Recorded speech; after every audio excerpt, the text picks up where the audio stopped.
Sana nga matupad yung wish natin na may balik ang Radel. Kaya abangan nyo na lang po. Susunod na kabanata.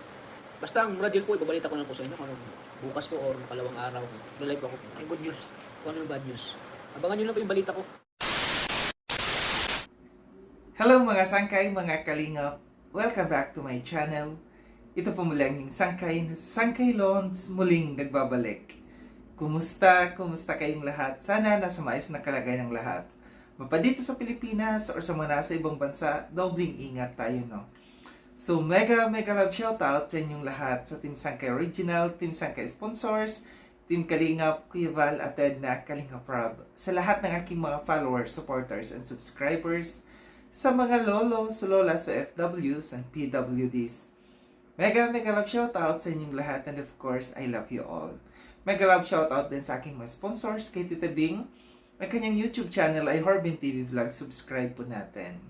Ang tita kong Vayot, si Tita Mina Jaramillo. Si Mamita ng San Diego, California. At si Manay Tere ng San Diego, California. Sa lahat ng mga nagmamahal kay Sangkay, mega love shoutout sa inyong lahat. Pasensya na mga Sangkay, no? Medyo masama ang pakiramdam ko sa ngayon. December 1, no? Malamig na ang panahon.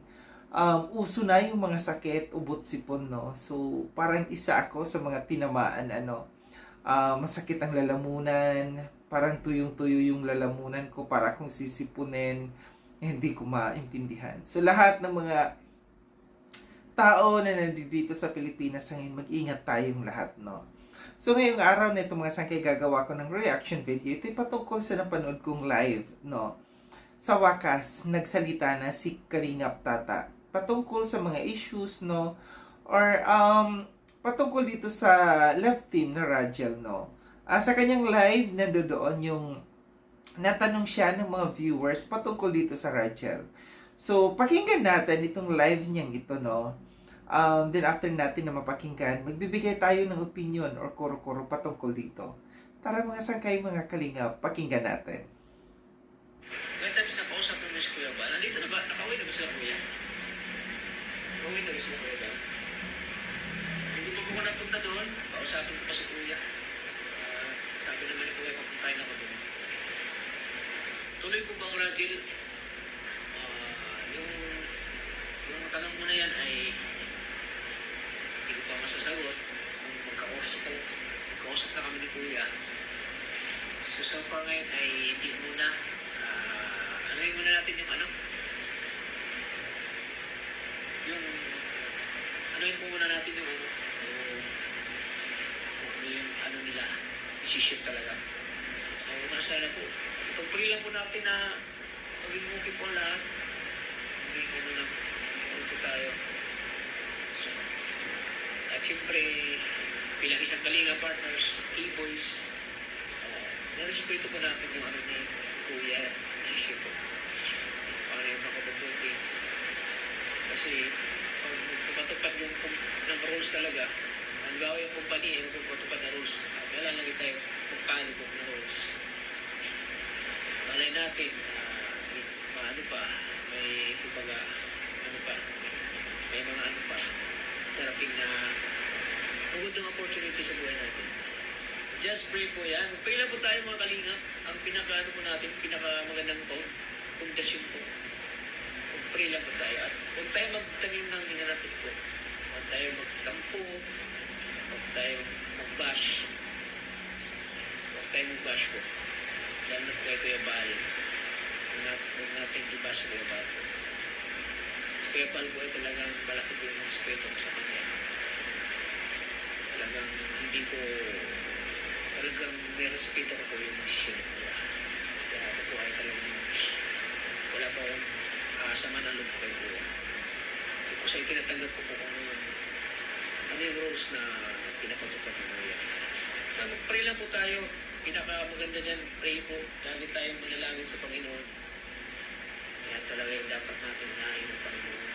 Kasi sa buhay natin ay may mga mga trials and errors sa buhay natin. May mga pagsubok. Ganyan talaga. Sinusubok tayo ng Panginoon po. Bawat galaw natin dito sa mundo ay sinusubok tayo ng Panginoon. Yun, wish mo na may balik ang love team. Sana nga matupad yung wish natin na may balik ang Rachel. Yan, think positive lang tayo. Huwag po tayong bangginaan ng loob. Ay, yung mga angels ko po, pupuntahan ko pa rin yun sila. Tutulungan ko pa rin. Kahit wala nang love team. Opo, mag-usap ako kami ni Kalinang Parap po about yun. Kalimutan yung mga tao, tumulong sa atin kung bakit tayo ay umangat yung buhay natin. Sila po yung dahilan kung bakit tayo ay nabagong buhay natin. Yung about sa ano doon, usama namin yung Kalinang Parap po sa gusto niyang i-ano sa second channel Kalinang Parap. Wala problema po. Basta kay Kalinang Parap sa gusto niyang i-vlog. Hindi problema sa second channel po yung Kalinang Parap. So baka natin yan kung ano po talaga walang mga radyo. Basta ang radyo po, ibabalita ko lang po sa inyo mga bukas po o kalawang araw kailan yun. Basta ibabalita ko lang po sa inyo, magla-live ako kung ano yung good news, kung ano yung bad news. Kaya abangan nyo lang po. Wala pa pong balita po. Abangan nyo lang po yung balita ko.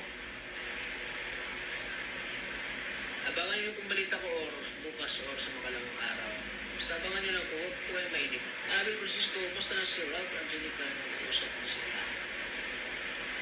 Siyempre, nag-uusap mo siguro sila. Nag-uusap siguro sila. Pag po nag-uusap o nagtatawagan, nag-chat din silang dalawa. Hindi natin alam po. Hindi natin alam po kung nangyari po. Siguro, pag po ay nagtatawagan na sila o nag-uusap.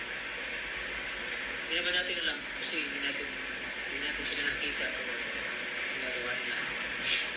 Basta abangan nyo lang po yung ano natin. Sumunod po natin. Huwag po kayo mag-alala po. Pray lang po tayo po. Pray lang po tayo. Kasala po tayo. Okay lahat.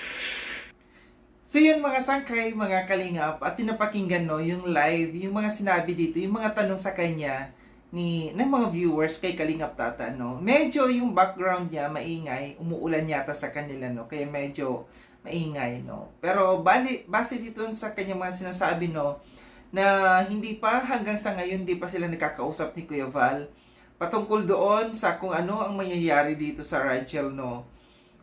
Sabi niya abangan yung susunod na kabanata. Sabi niya pagka nakapag-usap na sila ni na Kuya Val, ni na Kalingap Rab, babalitaan niya, no, yung mga supporters niya, yung mga followers dito sa Rachel. Ito yung nagustuhan ko lang dito sa kay Kalingap Tata, no, na sumunod siya, no, sumunod siya sa mga panawagan ni na Kuya Val na stop muna, no. Sabi niya sa stop muna yung yung love team ng Rachel, no. Susunod siya kung ano daw yung rules ng Kalingap, no. Hindi daw siya nagtatanim ng sama ng loob or nagtatampo kina Kuya Val. Basta ang sa kanya lamang ay mag-aantay siya kung anong desisyon na gagawin, no.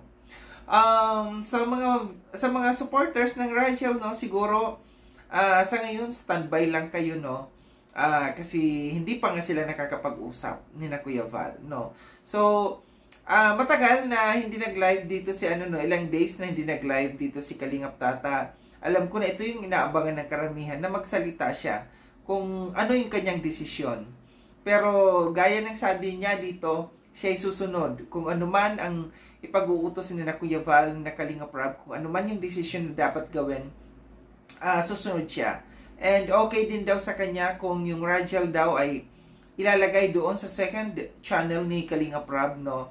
Doon ilalagay, doon ipapalabas, no, kung ano man meron yung Rachel, no. So kayo welcome ba or okay lang ba sa inyo na kung ganyan ang mangyari sa kay Kalingap Rab, mapunta yung Rachel, no. Kasi ako din naman, nanghinayang din naman ako diyan sa mga supporters, no, ng Rachel. Gaya ng sabi ko nung mga nakaraan, ginawa lamang natin ito na para para may stop, no, yung hindi pwede dito sa Kalingap. Hindi natin ipinagbabawal, no, hindi natin pinagbabawalan na mag-create ng ibang love team, pero dapat dito kay Kalingap Rab lamang. Ang iniiwasan natin dito na nagayahin ng maraming mga Kalingap partners, no, na magtayo ng mga love team, na mag-focus na yung mga charity vloggers, lalo na itong mga K-boys na ito, na mag-focus dito sa love team, no. Ang inaano natin na mag-ano sila dito sa charity. Sabi nga ni Kuya Val, di ba, sa live ni Kuya Val, sabi niya, papaano na lang, no, kung yung paglingap ang ni-stop natin, ano na ang mangyayari? So, mas maganda na yung Rachel ang ni-stop kaysa dito sa paglingap, sa pagtulong sa mga nangangailangan. Kasi kalingap tayo, di ba? So, ito lang nga aking reaction patungkol dito, no, sa live na ito ni Kalingap Tata, na mayroong naliwanagan, no, yung kanyang mga viewers, yung mga supporters ng Rachel, no, na standby lamang kayo kasi hindi pa sila nakakapag-usap hanggang sa ngayon nila Kuya Val, sina Kalingap Tata, at saka sina Kuya Val, at saka si Kalingap Rob, hindi pa nila alam kung ano ang dapat gawin dito sa love team na ito. Muli, maraming salamat mga sangkaylon sa panonood. Sa mga hindi pa nakapag-subscribe, kay sangkaylon, subscribe na po ako. Click yung notification bell para updated kayo sa lahat ng mga videos na aking gagawin. Like and share itong video na ito mga sangkay. Kita-kits tayo ulit sa susunod na video na aking gagawin. Ingat kayo sa ang dako ng mundo bang kinaroroon.